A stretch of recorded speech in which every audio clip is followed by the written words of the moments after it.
अभी विगत 3 दिन से हम देशी गाय के इर्द गिर्द घूम रहे हैं और आगे भी घूमेंगे, क्योंकि केंद्र स्थान में वही है। जैसे हमने देखा कि अगर केचुए नहीं होते तो शायद जंगल खड़े नहीं होते, अगर सूक्ष्म जीवाणु नहीं होते खाने को नहीं मिलता। दोनों की अहम भूमिका है और इन दोनों के इर्द गिर्द सारी सजीवता घूम रही है। इन दोनों को काम में लगाने के लिए,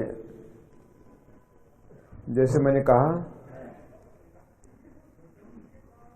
कि जीवामृत की आवश्यकता है।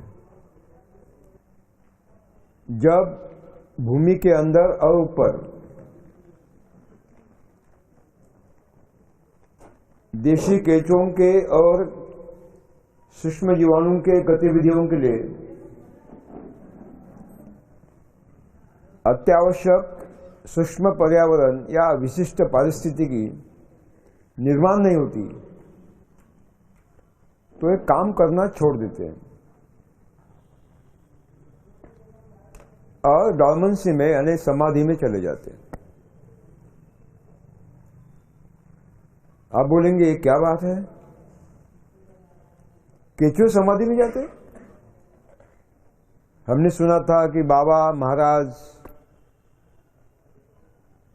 समाधि में जाते हैं, संत समाधि में जाते हैं नहीं है उनको मालूम,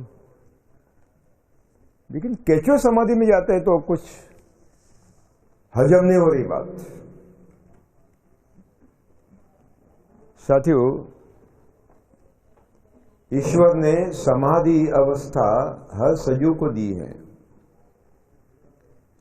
केवल मानव का एकाधिकार नहीं है, बाबा लोगों का एकाधिकार नहीं है। जैसे मानव समाधि ले सकता है, उसी तरह केंचुए भी समाधि ले सकते, वनस्पति भी समाधि लेती है। मैं कुछ उदाहरण दूंगा आपको मालूम पड़ेगा। हमारे गांव में तालाब होते हैं ना, तालाब क्या बोलते हैं, पोखर बोलते हैं। नॉर्थ ईस्ट में, उत्तर पूर्वी में पोखर बोलते हैं, इधर जोहड़ बोलते हैं, राजस्थान में, पश्चिमी भारत में, और यहाँ तालाब बोलते हैं। बारिश में तालाब पूरे पानी से भर जाता है बारिश के, और दीपावली के समय वो सूख जाता है। दीपावली के बाद वहां जाकर देखिए, आपको उस तालाब में सूखे हुए एक भी मेढक नहीं दिखाई देगा। मेढक माने, मेढक को क्या कहते हैं आप? हाँ, फ्रॉग, या हिंदी में फ्रॉग कहते हैं, मेंढक, ठीक है ना, नहीं दिखाई दे। लेकिन जैसे ही मानसून की रात भर पहली धो बारिश आ गई, धुआंधार,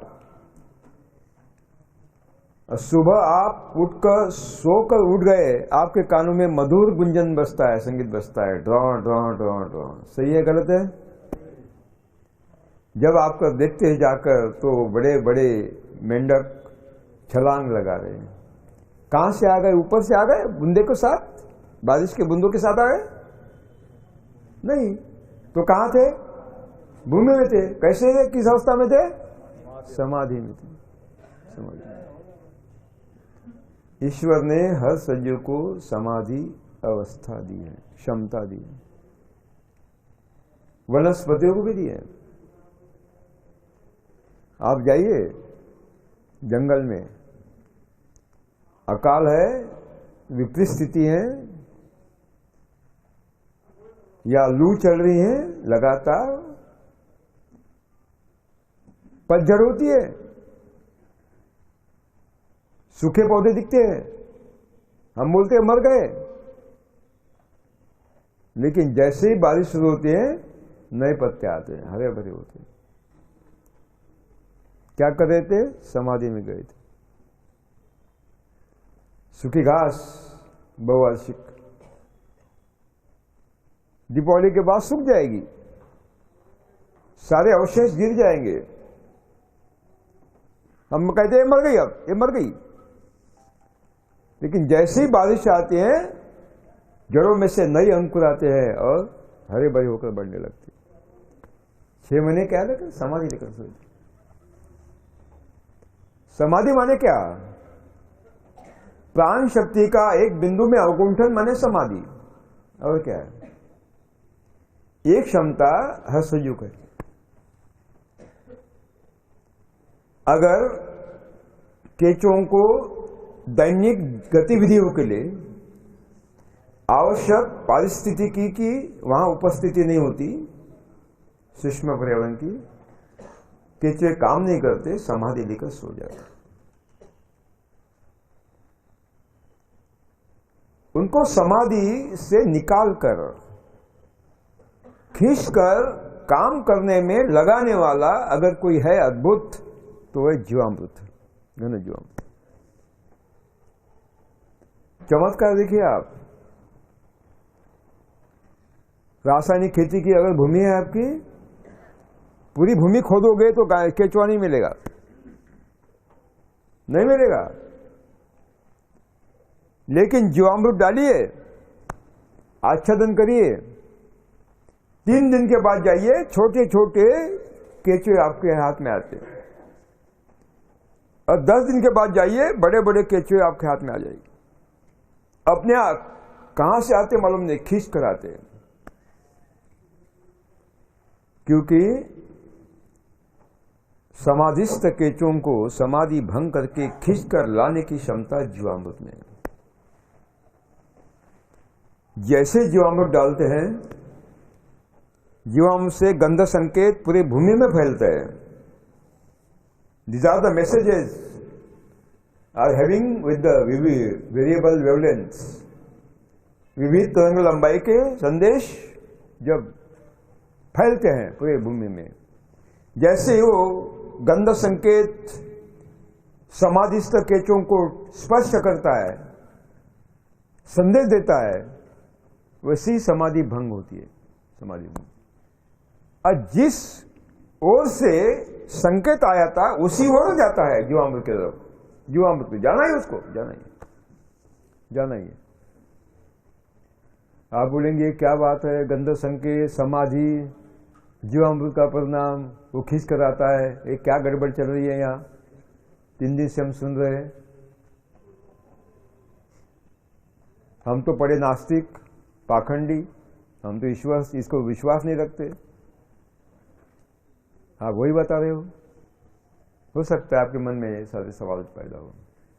मैं आपको उदाहरण दूंगा, ये गंध संकेत कैसा होता है, कैसा खींच कर आता है, कैसे कैसे फैलते हैं, मैं आपको उदाहरण दूंगा। आपके घर के अंदर एक रूम में खिड़की है, एक बैठक में 8 फीट ऊंचाई पर। उस खिड़की में आप गुड़ के 2 ढेले रख दीजिए, घूमने के लिए गांव चले जाइए। 4-5 घंटे के बाद वापस आइए, आपको मालूम पड़ेगा कि आपके घर के बाहर से एक बहुत बड़ी कतार कहां तक लगी है? वो गुड़ तक लगी है। किसकी? चींटियों की। अब मुझे बताइए, चींटियों को कैसे मालूम? क्या कोई अखबार में आपने समाचार दिया था कि दूरदर्शन में कोई समाचार आया? उनको कैसे मालूम कि घर के अंदर 8 फीट ऊंचाई पर एक खिड़की है, वहां गुड़ के ढेले रखे, महाप्रसाद लेने के लिए आई है? उनको कैसे मालूम?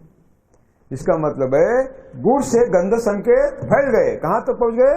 चिट्टियों तक पहुंच गए, और खींच कर चिट्टियां वहां आ गई। This is well planning.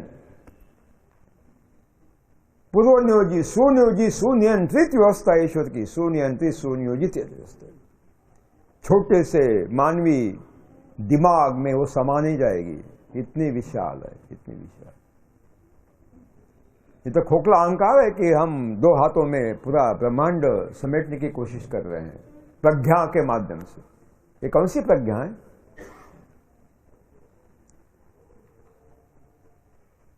साथियों, लेकिन ये जो केचुए हैं और जीवाणु हैं, उनको काम करने के लिए एक सूक्ष्म पर्यावरण चाहिए। वो आपने लिख लिया है, लिख लिया है ना? लिख लिया है। वो सूक्ष्म पर्यावरण तभी निर्माण होता है जब आप भूमि को क्या करते हैं? बिछावन से ढक देते। इसका मतलब है कि केवल जीवामृत से काम नहीं चलेगा, केवल बीजामृत का संस्कार करने से काम नहीं चलेगा, केवल जीवामृत का छिड़काव करने से नहीं चलेगा। अगर उनको कार्यरत करना है, कार्यशील करना है, तो हमें जीवामृत के साथ साथ क्या बिछाना होगा? बिछावन बिछाना ही होगा। बिछावन बिछाना होगा। जैसे मैंने कहा कि बिछावन माने हमारी भूमाता की साड़ी है। क्या है? साड़ी। भूमाता को पहनी हुई साड़ी। साड़ी बोलते क्या साड़ी बोलते हैं? साड़ी। दिवाली को बच्चा माता के लिए साड़ी लेकर आता है, खरीदता है, खरीदता है ना? आपको कुछ महत्वपूर्ण बातें बताना मेरा कर्तव्य मैं समझता हूं। भूमि के ऊपरी 4.5 इंच सतह में ह्यूमस की निर्मित होते हैं और उसी क्षेत्र में वो संग्रहित भी होता है। इस 4.5 इंच भूमि ये बहुत बड़ी रिजर्व बैंक है। सही माने में भूमाता है। भूमा माता माने पत्थर नहीं, मिट्टी के कण माने भूमाता नहीं, काड़ी कुटा माने भूमाता नहीं। अरे वो तो निर्जीव है, वो तो निर्जीव है। भूमाता कभी निर्जीव हो सकती है क्या? भूमि में जो सूक्ष्म जीवाणु होते हैं, कीट होते हैं, वो भूमि। सजीवता माने भूमाता। सजीवता माने भूमाता। इस सारी सजीवता 4.5 इंच भूमि में समूटी होती है। हमारी भूमि के सतह पर 4.5 इंच मिट्टी में 88 से लेकर 92% ये जड़ें होती हैं जो वास्तव में वापसा और खाद्य लेती है, अन्न लेती है। 95% उपयुक्त जीवाणु होते हैं जो हवा पर जीते हैं, जिनको एरोबिक बैक्टीरिया कहते हैं, जो अत्यंत उपयुक्त होते हैं। सारी सजीवता उसमें समेटी है। सारी समृद्धि 4.5 इंच मिट्टी में। जैसे जैसे 4.5 इंच मिट्टी के नीचे जाओगे, हवा बगैर जीने वाले जीवाणु मिलते जाएंगे, अनएरोबिक बैक्टीरिया। उनको प्राणवायु नहीं चाहिए। वो किन्वन क्रिया नहीं करते, वो सड़ाने की क्रिया करते। वो सुगंध पैदा नहीं करते, दुर्गंध पैदा करते। अब आपने गहरी जोताई कर ली और भस्मासुर ट्रैक्टर, जैसे ही वो भस्मासुर ट्रैक्टर का सितू भूमि में घुसता है, गहरी जोताई, इस 4.5 इंच मिट्टी भूमि की ऊपर की पूरी भूमि के अंदर क्या करती है? गाड़ी जाती है और नीचे की निर्युमति ऊपर आती है। भूमि का सत्यानाश होता है।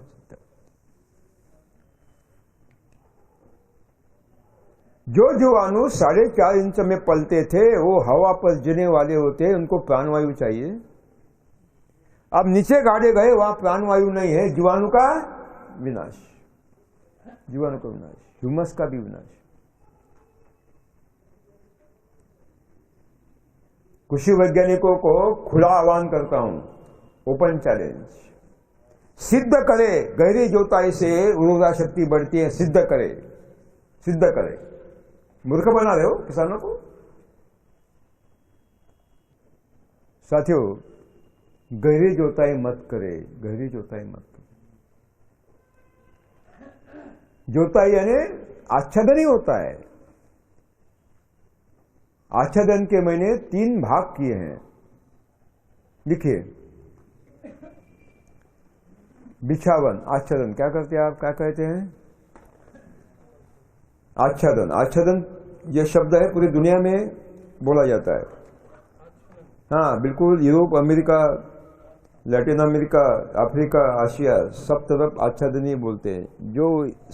जो टर्म, जो शब्द इसमें उपयोग में आएंगे वो सारी दुनिया में बोले जाते हैं। आच्छादन। भूमि की सजीवता को, सजीवता माने हाँ, सजीवता को और उर्वरा शक्ति को सुरक्षित और संरक्षित करने का काम आच्छादन करता है।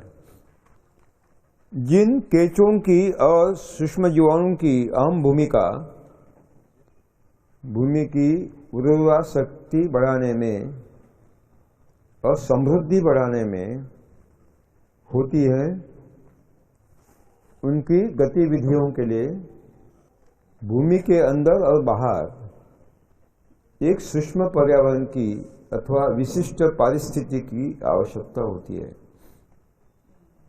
क्या कहा? सूक्ष्म पर्यावरण की अथवा विशिष्ट पारिस्थिति की आवश्यकता होती है। अगर वह उपलब्ध नहीं होता तो ये काम नहीं करते।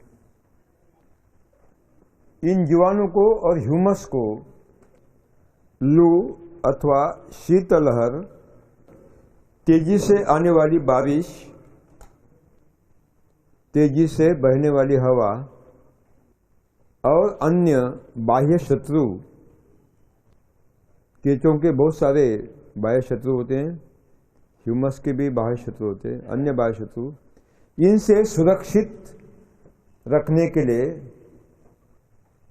आच्छादन की अत्यंत आवश्यकता होती है। आच्छादन 3 प्रकार के होते हैं। मृदा आच्छादन यानी मिट्टी का आच्छादन। संस्कृत में मिट्टी को मृदा कहा गया है। मुर्दा नहीं, ये मुर्दा वाला कौन है? अभी भूकंप में भेजना चाहिए उसको।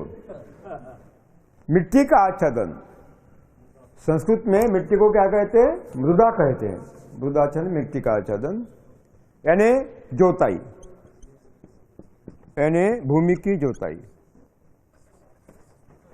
हाँ, यानी भूमि की जोताई, कल्टीवेशन। दूसरा है काष्ठ आच्छादन,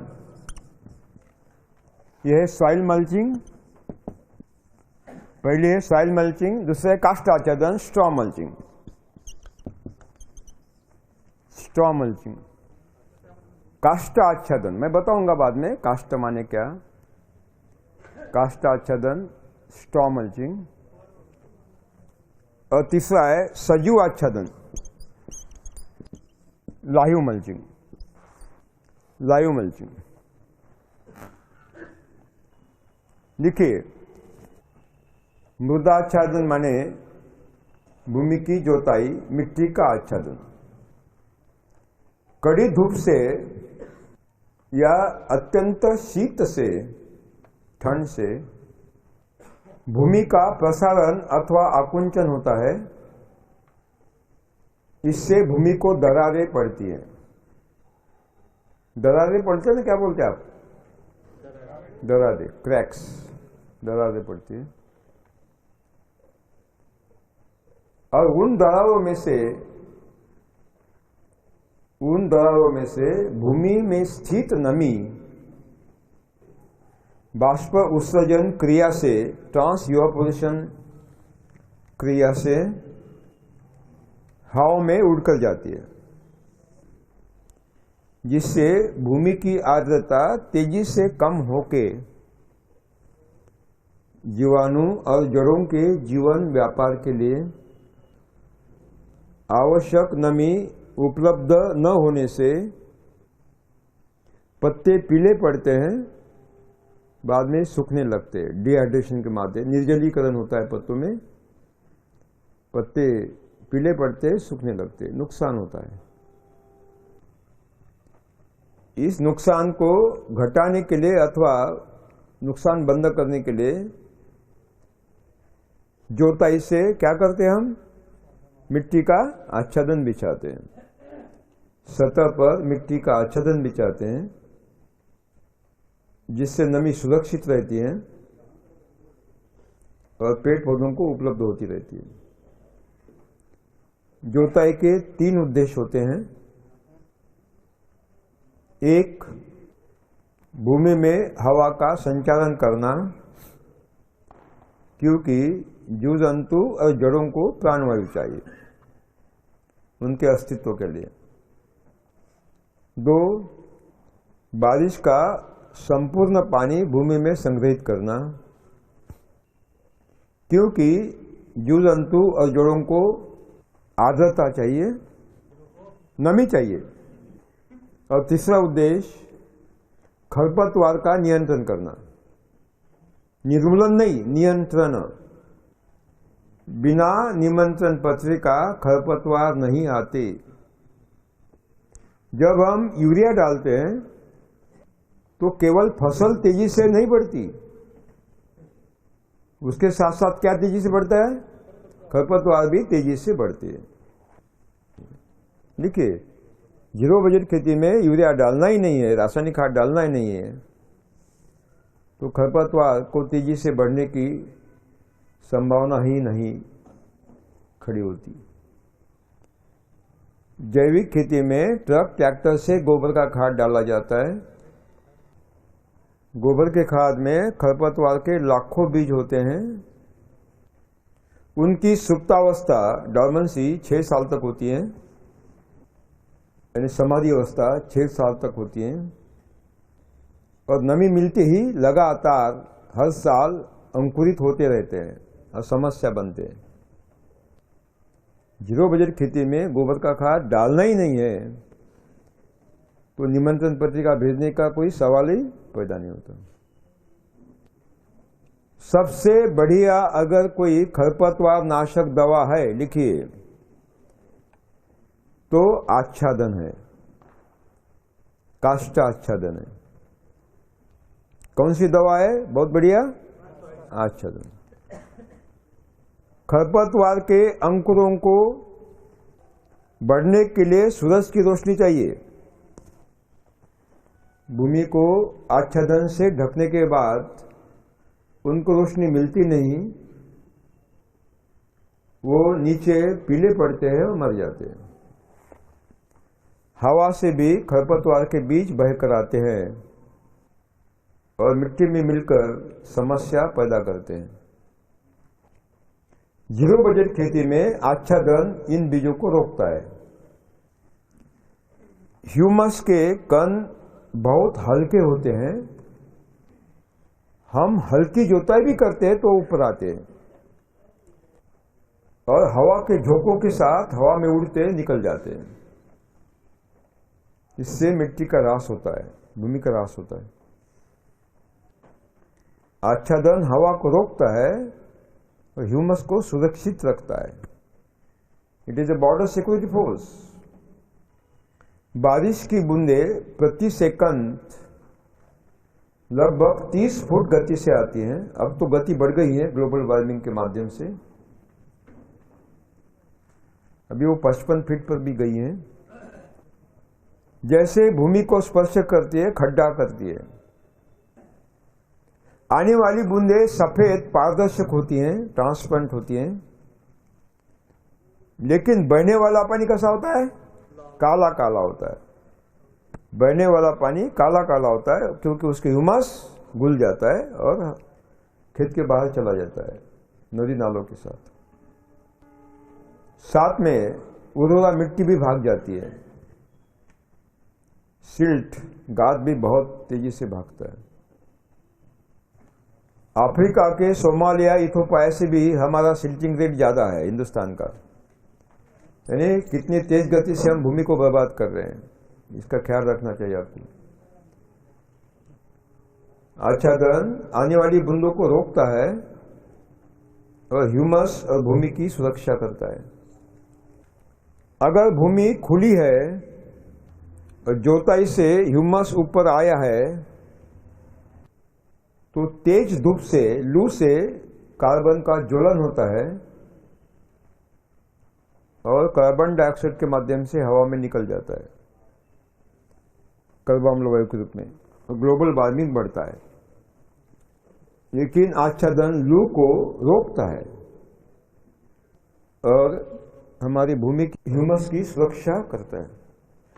जब हम भूमि पर आच्छादन करते हैं और जीवामृत देते हैं तो ह्यूमस की निर्मित होती है।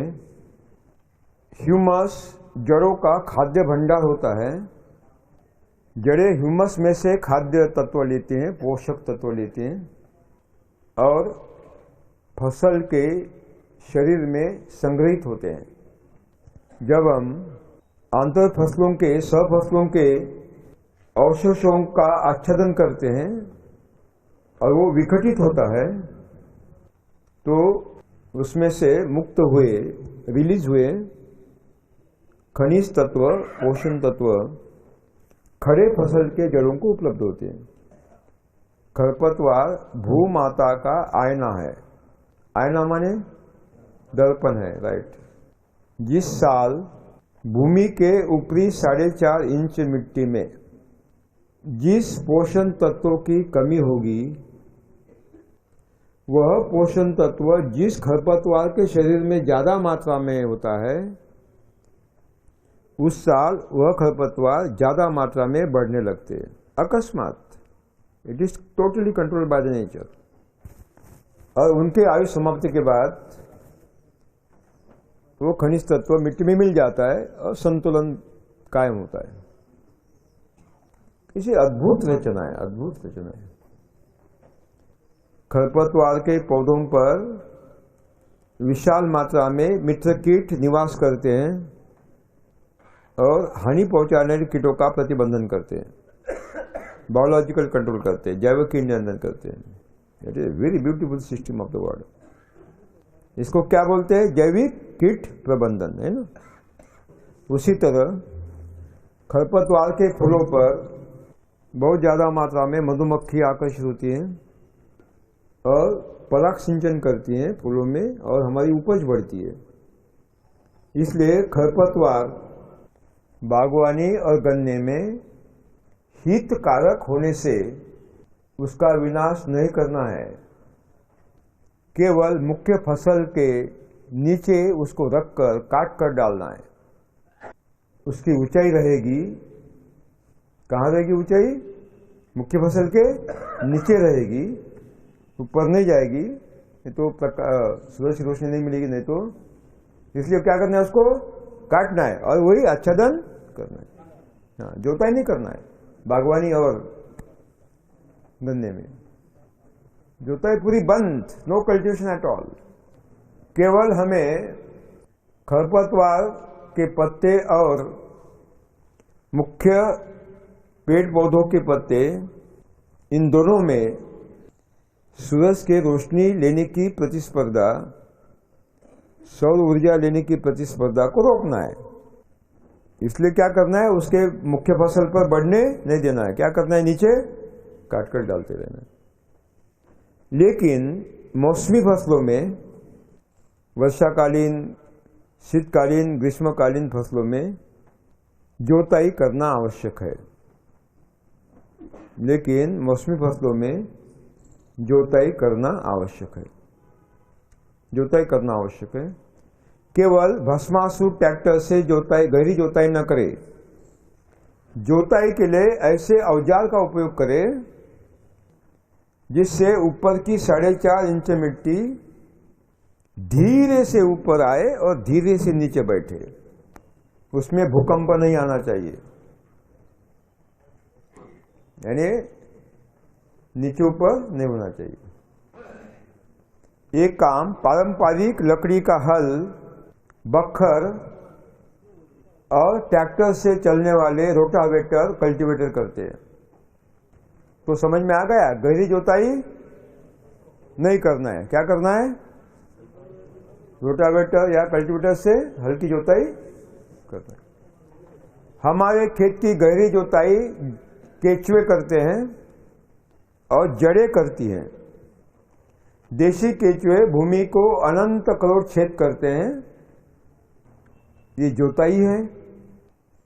मुख्य फसल, सह फसलें और खरपतवार, इनके जड़ों का भूमि के अंदर बहुत ही गहरा घना जाल तैयार होता है।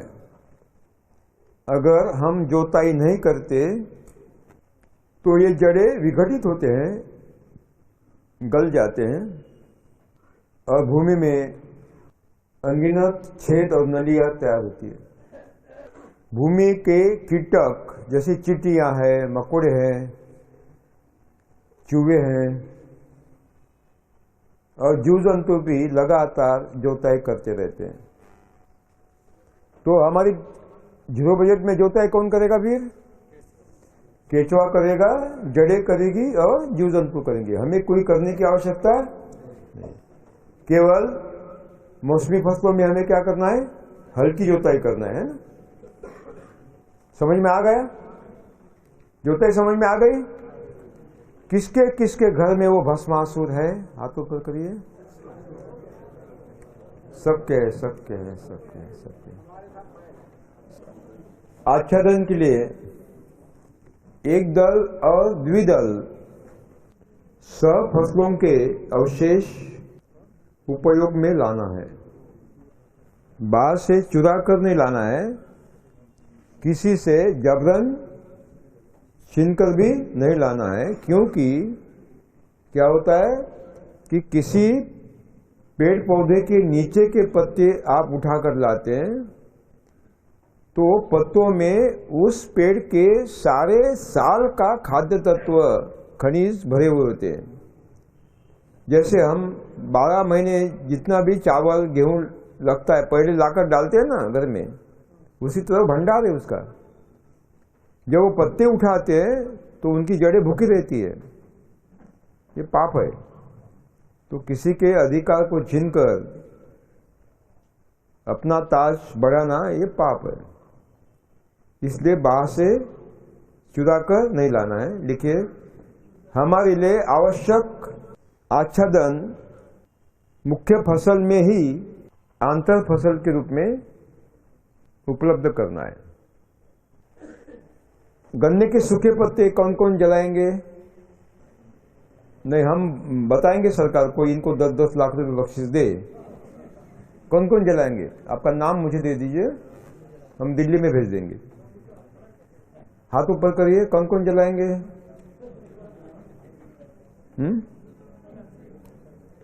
हो सकता है आपको मंत्री पद भी मिलेगा। नहीं जलाएंगे? नहीं जलाएंगे? पैसे मिलने के बाद भी बहुत कट्टर हो? ठीक है, बहुत बहुत बढ़िया। मंदिर में लिखे, मंदिर में नारियल के अवशेष और फूल मालाएं उपलब्ध होते, वो भी लाकर उपयोग करिए। कृषि उपज मंडी में सब्जियों के, फलों के अवशेषों के ढेर लगते, वो भी आच्छादन के लिए उपयोग में लाना है। अनाज मंडी में व्यापारियों के पास पुराने फटे हुए बोरे थप्पी होती हैं। फटे बोरे की थप्पी लग जाती है उसकी मंडी में, उसका भी उपयोग आप आच्छादन के लिए कर सकते हैं।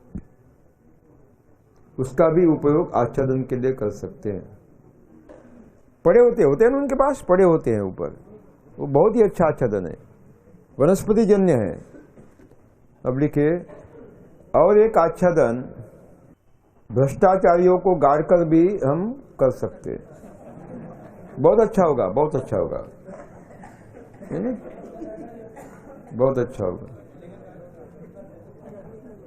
भूमि ज्यादा समृद्ध होगी, ह्यूमस ज्यादा बनेगा।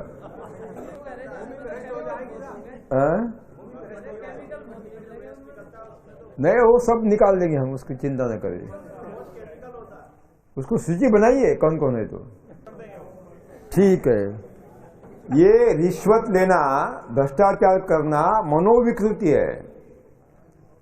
ये सामान्य आदमी नहीं करता, ये मनोविकृति है। It is a psychological patient. ये विकृति है, वही करता है जिसके मन में विकृति है। उसको ट्रीटमेंट की आवश्यकता होती है, वो आवश्यकता होती है आध्यात्म की। किताब में मैंने आच्छादन के 50 फायदे दिए हैं, है ना, अगर पढ़े हो तो आप। ठीक है, आच्छादन समझ में आ गया? हाँ, ठीक। साथियों, कल हमने देखा था कि आच्छादन के 3 प्रकार है, देखे ना? कौन कौन से आच्छादन है?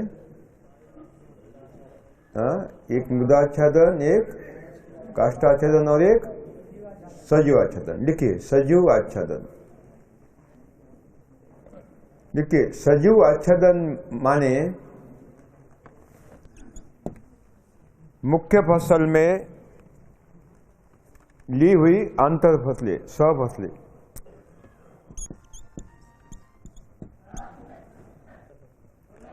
मुख्य फसल में ली हुई सफसलें। देखिए, सफसलों का चुनाव। नंबर 1, अगर मुख्य फसल एक दल है तो सहफसल द्विदल होना चाहिए। अगर मुख्य फसल द्विदल है तो सहफसल एक दल होना चाहिए। 2, अगर मुख्य फसल की जड़ें गहराई में जाती हैं तो सहफसल ऊपर बढ़ने वाली होनी चाहिए।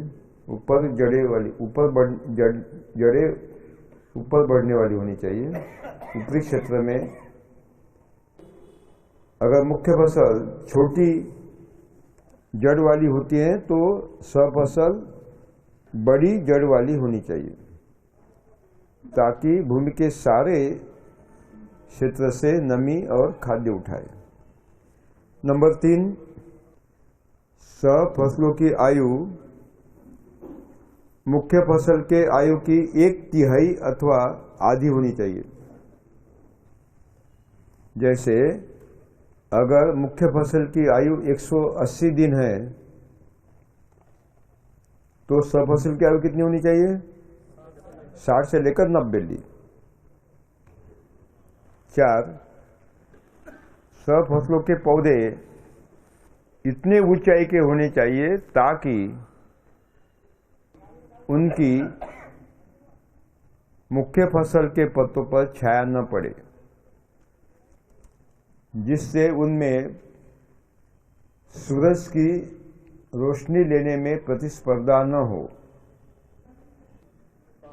5, सहफसलें तेज गति से बढ़ने वाली और भूमि को ढकने वाली होनी चाहिए। 6, अगर मुख्य फसल के पत्तों को सूरज के रोशनी की पूरी प्रखरता, सूरज के रोशनी की पूरी तीव्रता, क्या बोलते हैं आप? तीव्रता सहन होती है तो सहफसलें ऐसी होनी चाहिए जिनको कड़ी धूप नहीं चाहिए, धूप छांव चाहिए। जिनको कड़ी धूप नहीं चाहिए, धूप छाया चाहिए अथवा छाया चाहिए। 7, अगर मुख्य फसल तेज गति से बढ़ने वाली हो तो सहफसल मंद गति से बढ़ने वाली होनी चाहिए। 8, मुख्य फसल अगर पतझड़ न होने वाली हो, पतझड़ माने पत्ते गिरने वाली न हो, तो सहफसल पत्ते गिरने वाली ही चाहिए। निरंतर जिसके पत्ते गिरते हैं, जैसे दलहन है। समझ में आ गया? हाँ। अब इसको थोड़ा विस्तार करेंगे। Let us elaborate it. मैं एक उदाहरण दूंगा आपको। चार युवा मई महीने में कड़ी धूप में 48 डिग्री सेंटीग्रेड 48° तापमान में बाहर धूप में टहलने के लिए चले गए, घूमने के लिए। धूप कितनी? 48 डिग्री।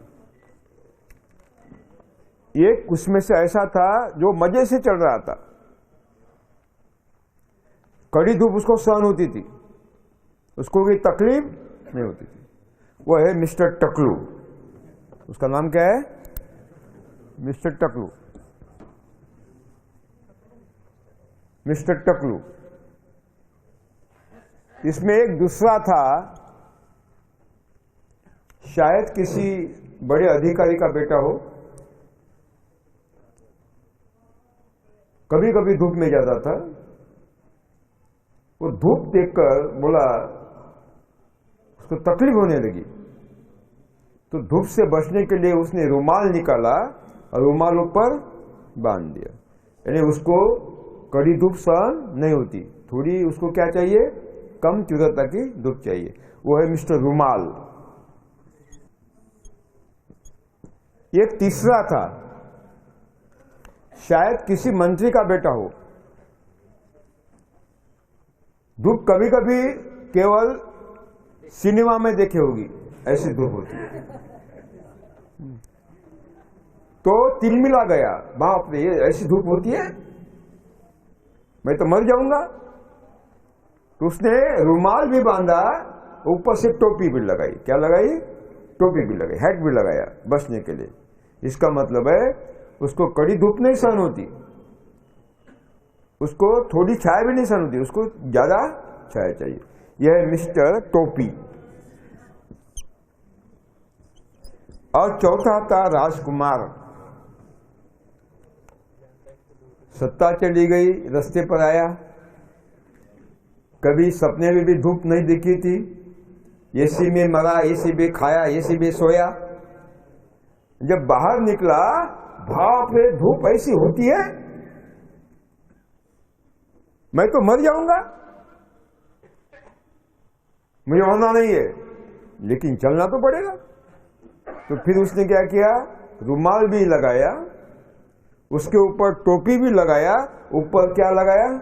छाता। उसको आदत थी, छाता पकड़ने वाला साथ में रहता था, तो मिस्टर छाता। इसका मतलब है कि हर मानव को सूरज के रोशनी की समान तीव्रता सहन नहीं होती, अलग अलग तीव्रता सहन होने की क्षमता होती है। ईश्वर के कानून सबके लिए समान होते हैं। मानव के लिए अलग कानून और वनस्पति के अलग कानून, ऐसा नहीं होता। अगर ये मानसिकता मानव में है, तो मानसिकता किसमें है? वनस्पतियों में भी। वनस्पति भी एक समान तीव्रता सहन करने वाली नहीं होती, अलग अलग तीव्रता सहन करने वाली होती है। इस तीव्रता को अंग्रेजी में कहते हैं intensity of the solar light. और ये तीव्रता मापने का मापन है फुट कैंडल। क्या है? Foot candle. अब आप जब जंगल में जाओगे तो आपको दृश्य दिखाई देगा। यह है एक विशाल वृक्ष। क्या बोलते हैं आप उसको? विशाल वृक्ष। वृक्ष बोलते का पेड़ बोलते? वृक्ष। वृक्ष बोलते हैं ना। हाँ, वृक्ष। उसके हिलती डुलती छाया में ये पेड़, क्या बोलते हैं उसको? पेड़। यह है पेड़, छाया में पड़ रहा है, हिलती डुलती है, यानी उसको धूप छाव मिल रही है। अब इस पेड़ के छाया में झाड़ी है। क्या है? झाड़ी बोलते? क्या बोलते आप? झाड़ी, बुश, मिस्टर बुश, झाड़ी। और झाड़ी के छाया में पौधे हैं अलग अलग ऊंचाई के। पौधे, और भूमि के सतह पर क्या है? फैलने वाली बेल है। These are creepers। यानी कितने स्तर है? वृक्ष, वृक्ष के नीचे पेड़, पेड़ के नीचे झाड़ी, झाड़ी के नीचे पौधे, पौधे के नीचे बेल, फैलने वाली बेल। पंचस्तरीय व्यवस्था। कितनी? पंचस्तरीय।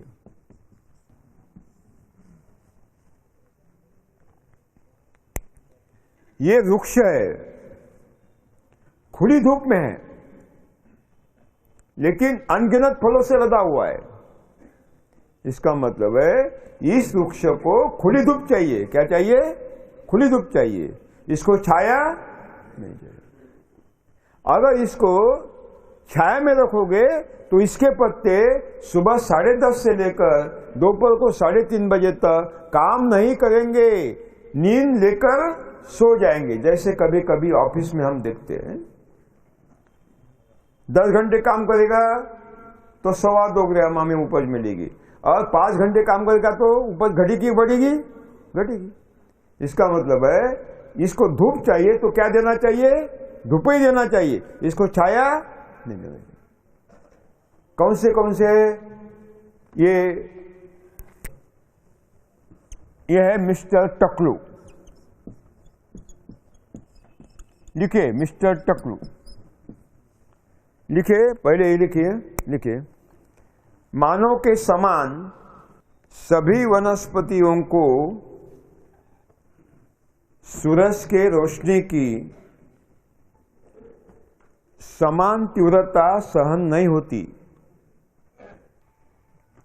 अलग अलग तीव्रता सहन होती है।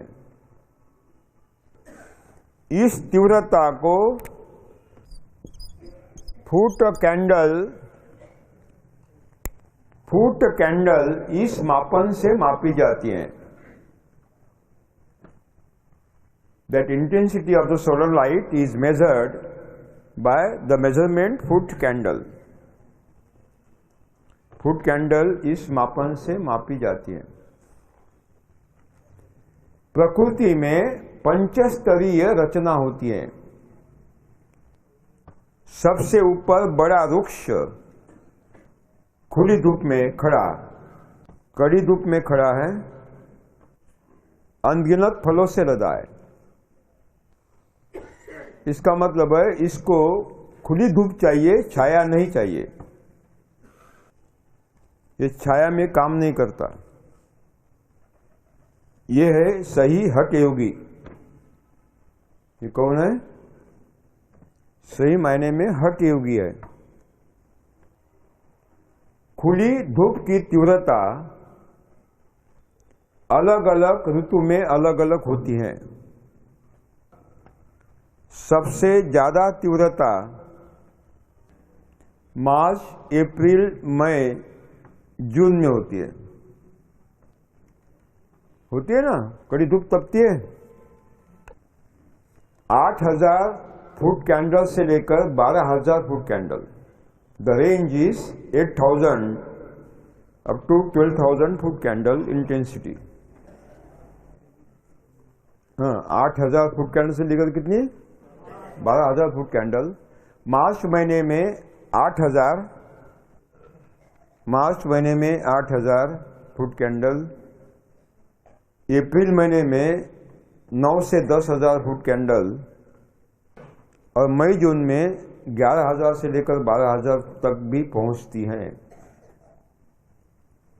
और मई जून में 11,000 फुट कैंडल से लेकर 12,000 फुट कैंडल तक भी पहुंचती हैं। इस संपूर्ण प्रखर तीव्रता को सहन करने वाले बड़े वृक्ष होते हैं, और अनाज की फसलें होती है। अनाज माने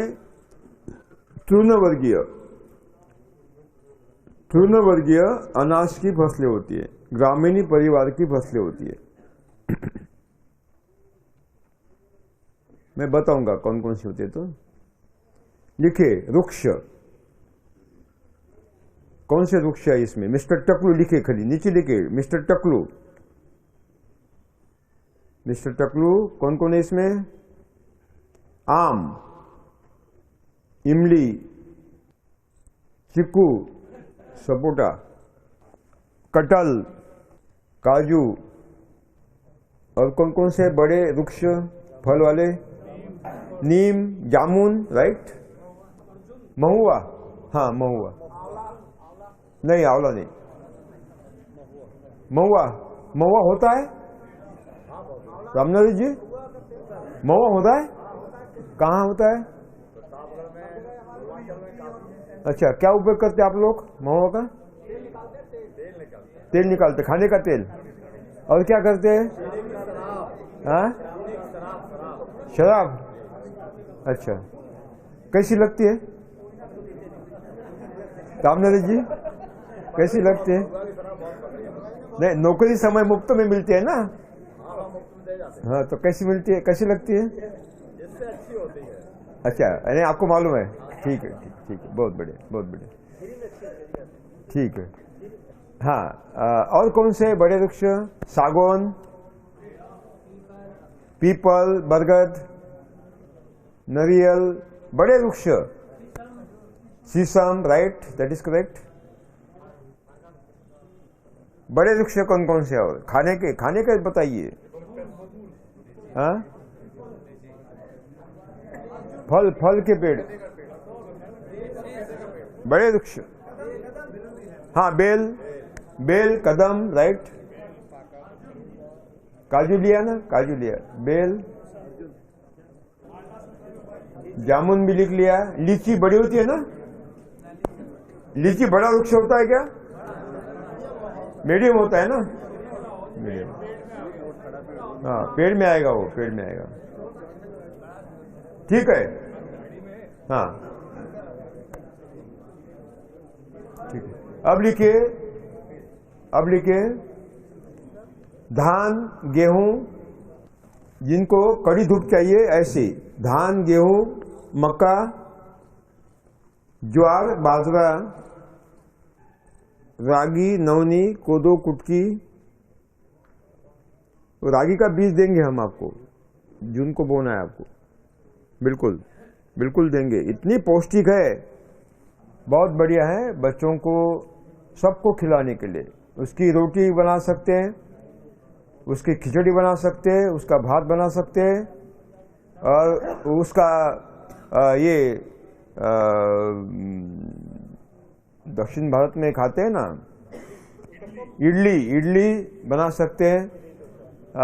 उसका वो बड़ा होता है ना, डोसा भी बना सकते हैं। बहुत बढ़िया लगता है, बहुत बढ़िया लगता है। मैं तो दक्षिण भारत में जाता हूँ तब ये खाता हूँ। पहली डिमांड होती है रागी का बनाओ, कड़वी नहीं होती, बारीक होती है, बारीक होती है। सावा होता है ना, सावा अपने धान में निकलता है, सावा निकलता है, बारीक होता है ना, उसी तरह। बहुत पौष्टिक है, बहुत पौष्टिक है। यानी रागी की 1 रोटी खाइए और आपके गेहूं की 10 रोटियां खाइए, बराबर है। इतनी पौष्टिकता होती, भूख नहीं लगती जल्दी। सबसे ज्यादा पौष्टिक वही है रागी, नवनी, कोदो, कुटी। आज नहीं मिलेगा आपको, उपलब्ध हो जाएगा, चिंता नहीं करें। वो क्या थोड़ा लगता है? 1 एकड़ में ज्यादा से ज्यादा आधा किलो बहुत हो गए। बारीक दाने होते हैं। जून महीने में एक बार रागी खाओगे ना, बाकी नहीं खाओगे, उसकी रोटी खाओगे, बरसात की। और धूप वाले में भी होती है बारिश, इस बार सिंचाई पर ले। हाँ, हो गया। गन्ना, कपास नहीं, कपास कहाँ गया? गन्ना नहीं, जिसकी तलवार जैसी पत्ते होते हैं, ऐसे ग्रामीण परिवार के तलवार जैसे पत्ते होते क्या? ठीक है, लिखिए इन सबको कड़ी धूप चाहिए, छाया नहीं चाहिए। अब लिखिए मिस्टर रुमाल। इसमें पेड़ आते हैं, लिखिए इसमें पेड़ आते हैं, पौधे भी आते हैं। इनको कड़ी धूप नहीं चाहिए, धूप छांव चाहिए। धूप आई छाया आई, धूप आई छाया आई, इस तरह का माहौल चाहिए, चाहे पत्तों का हो या बादल का। इनमें अनेक गट है। गट नंबर 1, सभी पेड़, आंवला, अमरूद,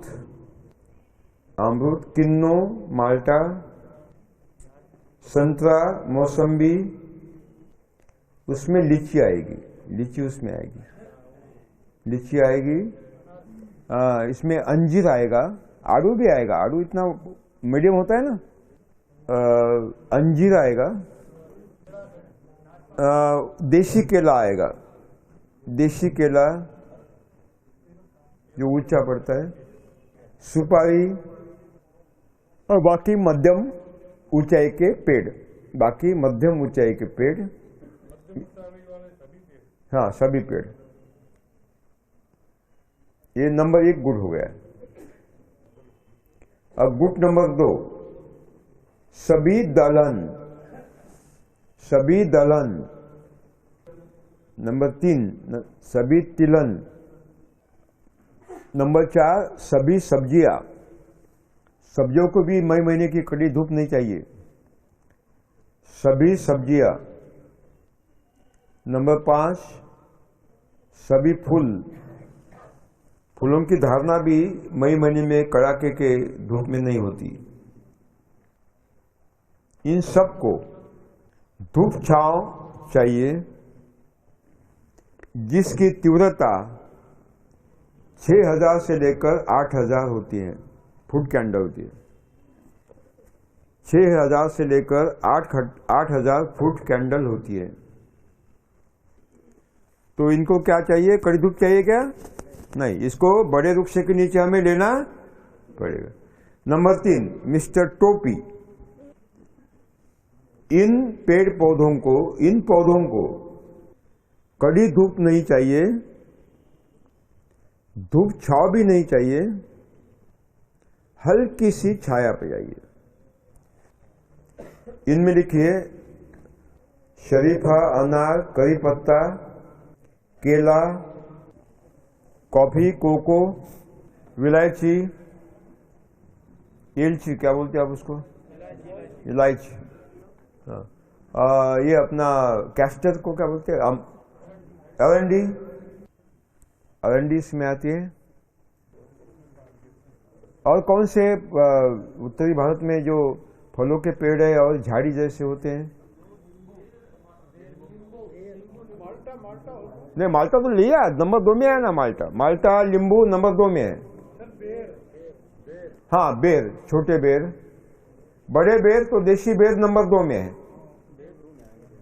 बेड़ी बेर नंबर 2 में, झाड़ी वाले बेर इसमें आते हैं। ठीक है, ठीक है ना। अब लिखे 4, मिस्टर राजकुमार। क्या नाम है उसका? मिस्टर छाता, मिस्टर छाता। हाँ, इसमें लिखे मिर्च, हल्दी, अदरक, काली मिर्च, पान बेल, खाने की पान, वेनिला। वेनिला आप आइसक्रीम खाते हो ना, वो इसकी बेल होती है वेनिला की, उसको फल्ली लगती है, और फल्लू के जो बीज होते हैं ना, उसका वेनिला बोलता है। अपने यहाँ अगर टेम्परेचर कम है तो यहाँ भी हो सकता है, लेकिन यहाँ टेम्परेचर ज़्यादा होने से नहीं होगा। हाँ, ये सब आते हैं। इसको, इनको लिखे, इनको धूप नहीं चाहिए, धूप छांव भी नहीं चाहिए। अरबी भी आएगा इस वर्ग में? अरबी, बड़े पत्ते होते हैं, सब्जी में आ गया। अरबी, अरबी कंद है क्या? कंद, हाँ कंद आएगा। हाँ, सारे कंद, कंद इसमें आएंगे। आलू सब्जियों में आएंगे, आलू सब्जी में आते हैं। इनको 3700 से लेकर 5000 फुट कैंडल तीव्रता सहन होती है। इसका मतलब है उनको छाया चाहिए। इसका मतलब है इनको छाया चाहिए।